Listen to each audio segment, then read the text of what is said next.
Hey folks, welcome to Intro to Trans Studies officially. You might be watching this on the first day of class, unless you're an overachiever and you already watched this, and that's okay. That's okay. I see you. Okay, so I just want to talk to you a little bit about the most important things you're probably going to want to know about this course. And a lot of this is on the syllabus, and I just want to point out that you can always return to the information I'm going to talk to you about, because there is this handy dandy link in our course schedule that shows you how to get to this sort of course policies and other helpful info. Okay. But that's what I'm going to be reading from. So the first thing that I want to talk to you about is how the course is organized. There are 3 units in this class.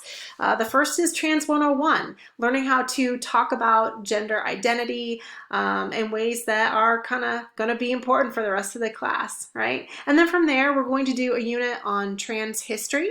And then finally, we're going to end with looking at contemporary moments of trans activism and mutual aid. So things that are happening right now of interest to trans folks. Okay, so that's how this is organized.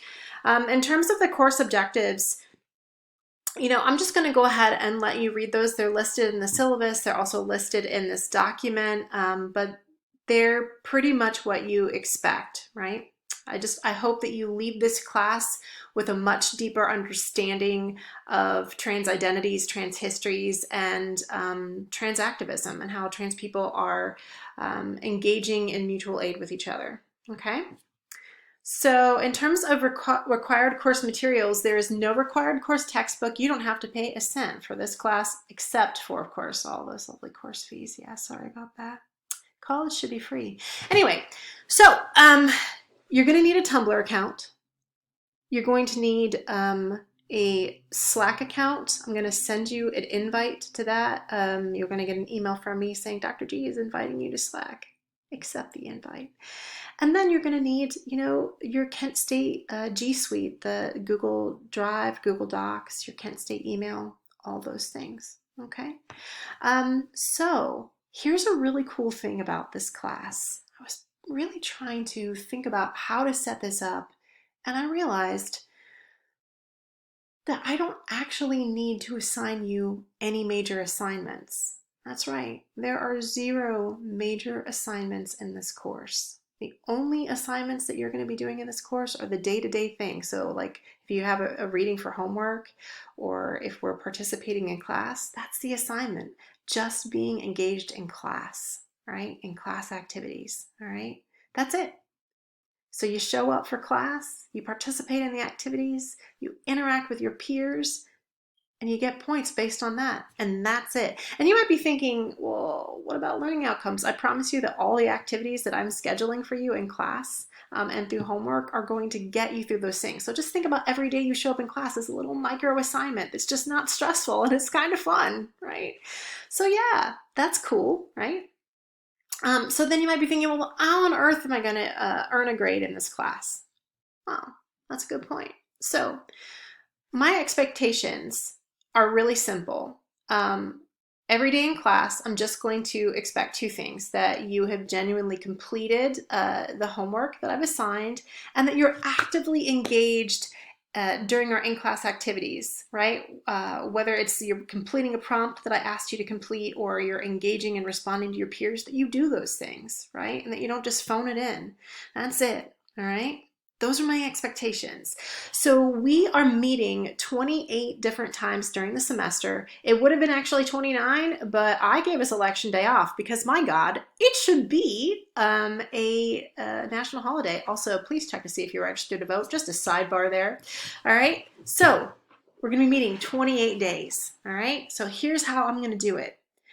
If you, because again, we're in a pandemic moment, right? So I realize that no one is going to have perfect attendance, or they might not, right? So my deal is this: if you come to class doing the homework and you bring your whole self to your activities 25 times in the class, 25 times or more, you're going to get an A in this course. And then that, obviously, the number goes down. So 22 times or more, you'll get a B, etc. Now, you might be asking, well, Dr. G, wonder if I come all 28 times. Well, not only will I be super duper happy and not lonely, I'm just saying, don't make me be lonely.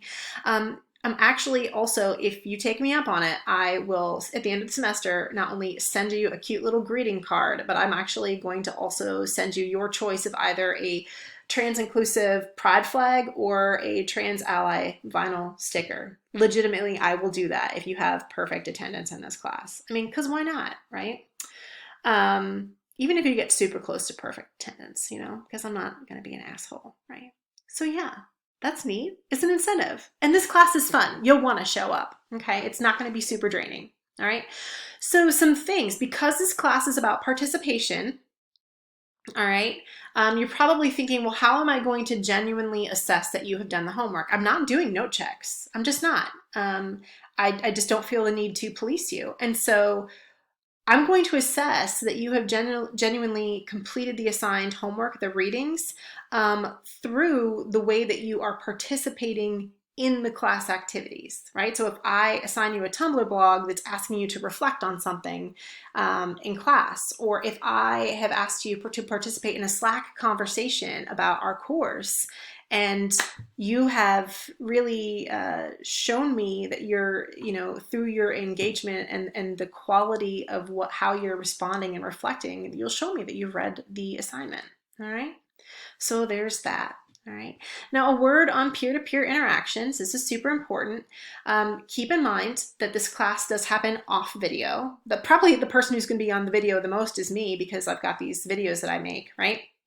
But there will be times where I'm going to ask you to do an activity and then to interact with your peers. But every single time I do that, I'm always going to say, hey, you know, just interact with at least 2 or 3 of your peers. There's a reason why I limit it just to 2 or 3 peers per activity.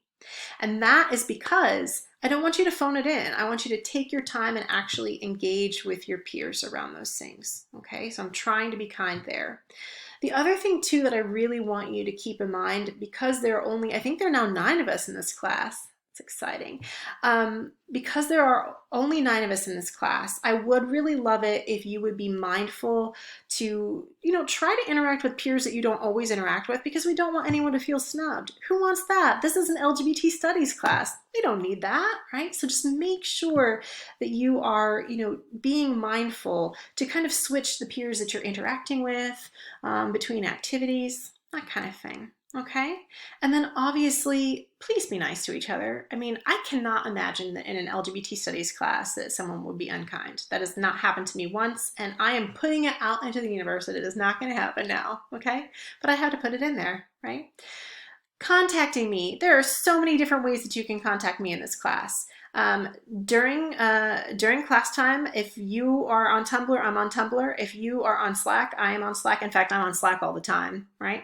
But anytime that you have a question about something that isn't answered in the schedule or on a video, you can just go into Slack and you can use the Ask GPAT channel, which is sort of like a message board of questions, and I'll answer it right away. And you know, there's that kind of stuff. Now, if you really feel like there is something urgent that you really need to contact me about and you want to hear my voice, you can also use my cell phone number, which is right there. Okay.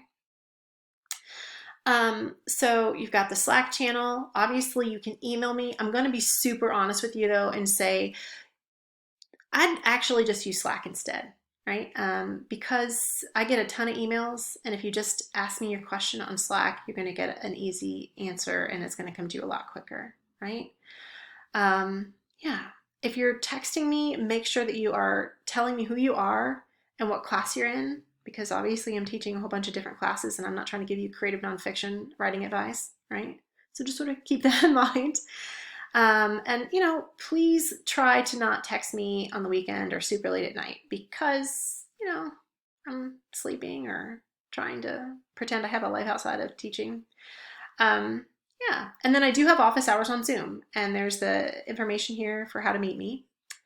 Classroom course policies. I've actually got this listed in the syllabus, and I wanted to put it here too. So these are kind of like disclaimers. So the first, the reason why I want to talk about this is because LGBT studies classes are sometimes a bit strange. Not strange. They're different in the sense that all of us are coming to these courses for different reasons. And sometimes I run into a couple of scenarios because again, we don't have a lot of opportunities in the sort of context that we live in to be affirmed and to talk about our lives in ways that are meaningful. In a just world, we would be able to do that all the time, right? And so sometimes there is a lot of emotional expectations that all of us place onto an LGBT studies course. And so I usually run into one of two scenarios. The first, and this happens, is that sometimes, and I've done this too, in my youth, where I assumed that because I am queer and trans, I'm a queer and trans person, that when I signed up for an LGBT studies course, that it was going to be easy and that I was already going to know everything by virtue of being an LGBT person, right? Um, Obviously, that's not true in the sense that, LGBT studies is vast. I have been doing this for over 10 years, and I am always astounded by how much more I have to learn, right? So really come to this class with an open space of asking yourself what more you have to learn instead of assuming that this class is going to be easy and you should already know everything. And that leads to, this other bit, which is that this assumption that it should be easy, right? I want you to keep in mind that this is an academic area of study and that it is no less rigorous than physics, right? Or biology or whatever. And you want that to be the case, right? Like you don't want to be like, oh, because when you're saying, oh, it should be easy, then it makes an assumption about like the intellectual movements of queer and trans people, right? That maybe their intellectual efforts aren't that great, So yeah, it shouldn't be an easy class. It's going to be a challenging class, right? So just kind of keep that in mind. Hold space for that, all right? The other thing that sometimes happens, and I get this, and I just want to say again that I have been there myself, is that sometimes we think either because we might be LGBT or because we might be a really strong ally that we're going to go through this course and it's not going to produce any cognitive dissonance. No. This course is going to challenge you. There might be something that you read that maybe produces feelings of confusion or guilt or anger, frustration, right? Or exhaustion. Like, why are we talking about this, right? I get it. And what I want you to do is instead of attaching negative labels to those feelings and thinking, oh, well, it's horrible, I feel this way, or this class is horrible because I feel this way at the moment, I really want you to be curious about the ways that you're emotionally responding to course material and think about that as a sign of your engagement, right? And ask yourself, what do I have to learn from this response, right? So that's it. That's the introduction to this class. I swear this is going to be the longest video that you ever watch of my face over and over again. But thank you for sitting through it, and I will see you in the rest of the doc, okay? All right, bye-bye.